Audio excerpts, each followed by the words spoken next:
Hello guys, मैं हूं दिलीप और फिलहाल मैं यहाँ खेड़ी सावलीगढ़ गांव के पास जो जंगल है यहाँ के, वहाँ पर एक झरना है जिसे कि नाम दिया गया है शरद झरना। वहाँ पर मैं आया हूँ, तो चलिए यहाँ तक जाने का जो रास्ता है वो भी देखते हैं और वाटरफॉल के पास जाकर देखते हैं कि ये कितना बड़ा झरना है। आइए। बैतूल में खेड़ी सावलीगढ़ गांव के आसपास ताप्ती नदी कई सारे झरने बनाते हुए बहती है। फिलहाल जिस झरने की तरफ हम जा रहे हैं उसे आमतौर पर सारद वाटरफॉल के नाम से जाना जाता है। हालांकि यहाँ के बाशिंदे इसे कन्हैया कोल कहना ज्यादा पसंद करते हैं। बैतूल डिस्ट्रिक्ट सेंटर से कोई 12 किलोमीटर आगे जाने पर खेड़ी सावलीगढ़ पड़ता है।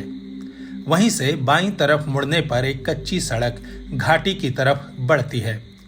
इसी पर चलते जाने से घने जंगलों से होकर झरने तक पहुंचने का रास्ता बना हुआ है। वैसे इसे रास्ता कहना ठीक नहीं होगा। चट्टानों, पत्थरों और झाड़ियों के बीच से खुद को संभालते हुए धीरे धीरे आगे बढ़ना पड़ता है। यहां जरा सी लापरवाही बड़ी महंगी पड़ सकती है, इसलिए उतरते वक्त अपनी नजरें और अपना ध्यान दोनों ही सामने की ओर बनाए रखना जरूरी है। कुदरत भी कमाल की चीज है। यह अपनी सबसे खूबसूरत नेमतों को हम इंसानों की आंखों से छुपा कर रखती है। आप किसी भी झरने को याद कर लीजिए, आपको उस तक जाने के लिए ऐसे ही मुश्किलात को पार कर जाना पड़ा होगा। वैसे मैं जिन झरनों तक गया हूं, वहां प्रशासन की पर्यटकों को ज्यादा से ज्यादा तादाद में लाने की कोशिश होती है। नतीजा ऐसे झरनों तक जाने के रास्ते को आसान बनाने के लगातार प्रयास भी होते रहते हैं। लेकिन जो रास्ता हम अभी तय कर रहे हैं, इस पर चलते हुए मुझे इस बात की खुशी है कि ये अपनी जन्मजात मुश्किलों को अब तक संभाले हुए हैं। पर चिंता इस बात की है कि भला कब तक ये मुश्किलें इसी तरह कायम रह पाएंगी, क्योंकि यहाँ पर भी अब लोगों का आना जाना बढ़ता ही जा रहा है। मुझे ही देख लीजिए, मैं खुद भी तो इसी सिलसिले को आगे बढ़ाने आया हूँ। मगर मेरा हमेशा से ऐसा मानना है कि कुदरती खूबसूरती को जस का तस बनाए रखना चाहिए। अगर वहाँ तक जाने के लिए थोड़ी जहमत उठानी भी पड़ती है तो उसमें गलत क्या है? यही तो रोमांच है। हम जैसे जैसे नीचे की तरफ बढ़ते हैं, रफ्तार के साथ गिरते पानी की आवाज़ हमारे कानों में पड़ती जाती है। हर बढ़ते कदम के साथ ये तेज होने लगती है। झरने के पास तक पहुँचते पहुँचते रास्ते की कठिनाइयाँ भी कम होने लगती हैं और कुछ ही देर में हमारा इंतज़ार ख़त्म हो जाता है। हमारी आंखों के सामने वो नज़ारा होता है जिसके लिए हम इतनी मशक्क़त कर आए हैं। कन्हैया कोल या कहिए कि सारद वाटरफॉल अपनी बाहें खोले हमारा स्वागत कर रहा होता है।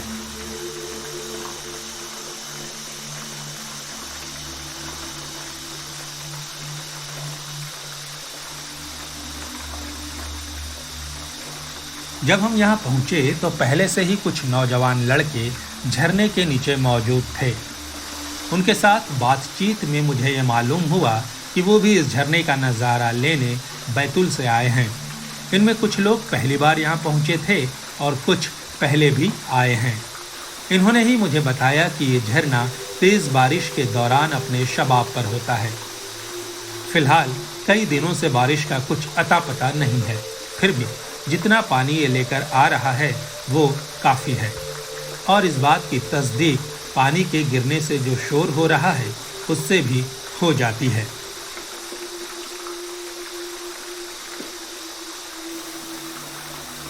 पानी इतना है कि ये नौजवान लड़के मज़े से तैर रहे हैं, मस्ती में नहा रहे हैं। मौज ही मौज है। उनसे कुछ ही दूरी पर बैठे हुए एक घड़ी मुझे भी ख्याल आया कि पानी में उतर जाऊं, लेकिन सच कहूं तो मुझे इस थमे हुए पानी से बदबू आ रही थी। दोबारा बारिश होने के बाद शायद ये थमा हुआ पानी यहाँ से तेज़ी से खाली हो जाएगा और तब इसका मटमैला रंग भी साफ लगेगा।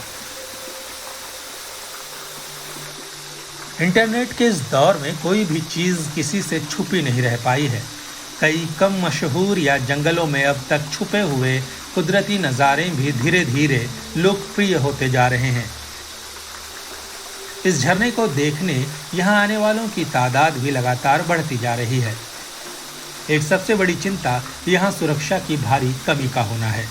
कहीं किसी तरह की चेतावनी नहीं है, न कहीं कोई रेलिंग बनी हुई है।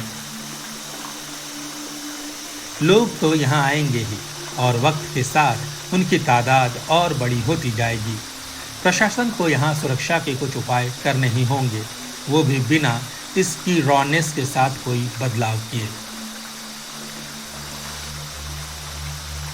मॉनसून सतपुड़ा के लिए किसी संजीवनी की तरह होता है। तपती गर्मियों के बाद बरसती बूंदें राहत बनकर आती हैं और ऐसे कितने ही कुदरती नज़ारों में नए रंग भर देती है। फिलहाल यहाँ बिखरे इन पत्थरों पर बैठकर मैं झरने से गिरते पानी को देख रहा हूँ, उसके शोर को सुन रहा हूँ। प्रकृति से सीधे जुड़ने का ये सबसे बेहतर तरीका है। ऐसे में एक राबता मेरे और कुदरत के दरमियान बन जाता है। ये कोई बताने की नहीं, बल्कि महसूस किए जाने की बात है। कुछ वक्त यहाँ गुजारने के बाद मैंने वापस जाने की सोची। मेरा इरादा इस झरने को ऊपर से भी कैमरे में कैद करने का था।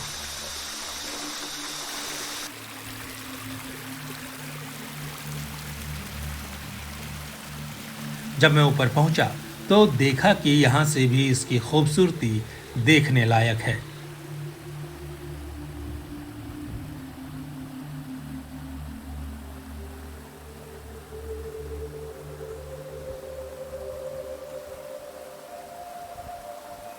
सतपुड़ा की हरी भरी वादियों के बीच से बहती पानी की ये धारा अचानक तेज रफ्तार से नीचे गिरने लगती है।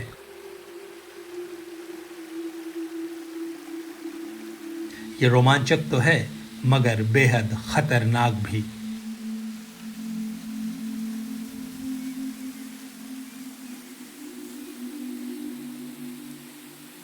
यहाँ तो और भी ज्यादा सावधानी बरतने की जरूरत है। छोटी सी भी गलती जानलेवा हो सकती है।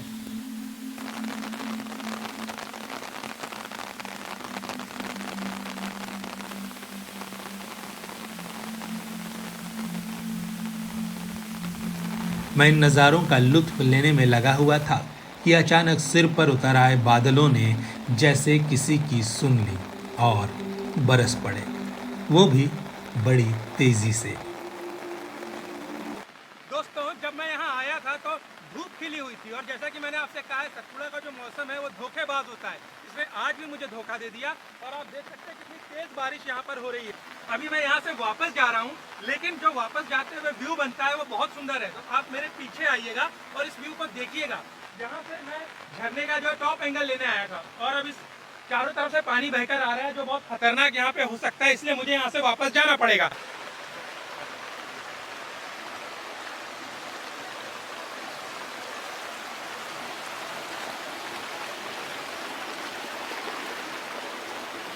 यहाँ पर चारों तरफ से पानी बहकर आता है। इस जगह पे ऊपर की पहाड़ी का, इस तरफ की पहाड़ी का, इधर जितने भी नाले हैं यहाँ पर आता है और यहाँ पे जमा हो जाता है।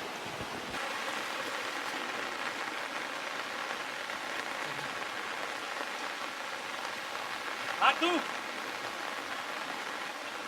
आ जाओ।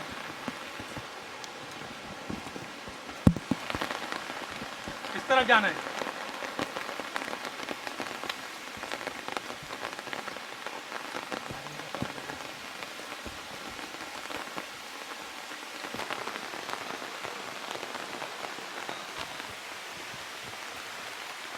यहाँ से संभल कर आना।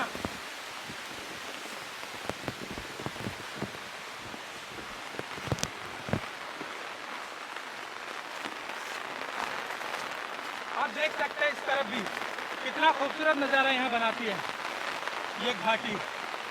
सतपुड़ा की यही खूबी है, बारिश में अचानक से इसका जो रूप है वो बदल जाता है, निखर जाता है। चलिए आगे चलते हैं।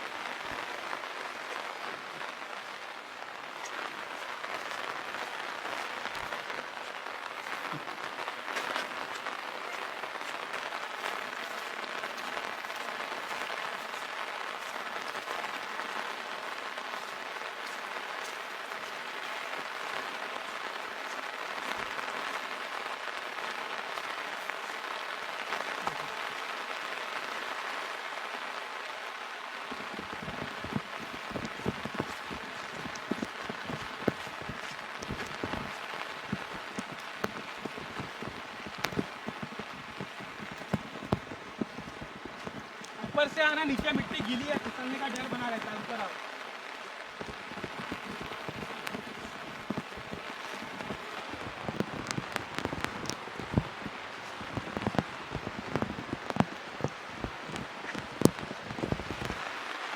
आराम से है ना।